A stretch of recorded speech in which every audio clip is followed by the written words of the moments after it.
But first, we want to go right to Galveston, Texas.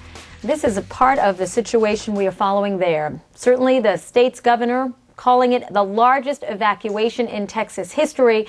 Rick Perry appealing to millions of coastal residents to head elsewhere, but now it is extremely hard to get anywhere fast. CNN's Sumi Das is live in Galveston, Texas for us this morning. Sumi, good to see you. What's the situation there? Because it appears that most folks got out of Galveston already.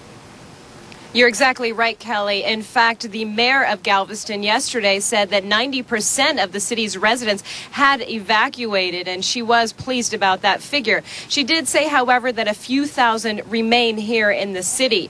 Now, it may be too late for those folks to leave, especially given the traffic conditions. The National Hurricane Center has said that Rita is, quote, a very, very dangerous storm, and most people are heeding that warning. Prior to Katrina, President Bush was wrapping up a vacation in Crawford, Texas. In these days leading up to Rita, the president is very engaged in defending the country from this large and powerful storm. Not wanting a repeat of admitted failures in Katrina's aftermath, President Bush visits Texas today for a first-hand look at preparations for Hurricane Rita.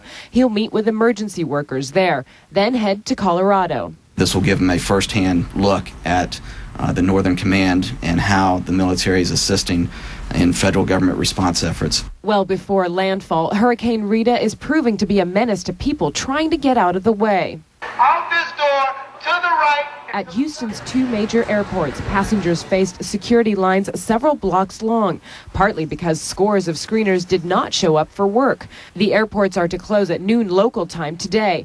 On the roads, freeways became parking lots as massive traffic jams stretched for miles and miles. Traffic is not moving. We go a car length at a time. Texas Governor Rick Perry urged drivers not to reverse course, saying they would make it out of the coastal region in time. But late Thursday, traffic and fuel shortages led Houston Mayor Bill White to advise otherwise. If you haven't gotten in your car at this time to evacuate, and you are not in the A zone, not in the B zone, the coastal zones, that now is not the time to get into your car to start your evacuations. To assist stranded motorists, 2 tanker trucks filled with 5,000 gallons of gas each will be dispatched this morning to evacuation routes in the Houston area. Kelly? Sumi, thanks for the latest from there. Sumi Das reporting live for us from Galveston, Texas. Now a look at these stories in the news.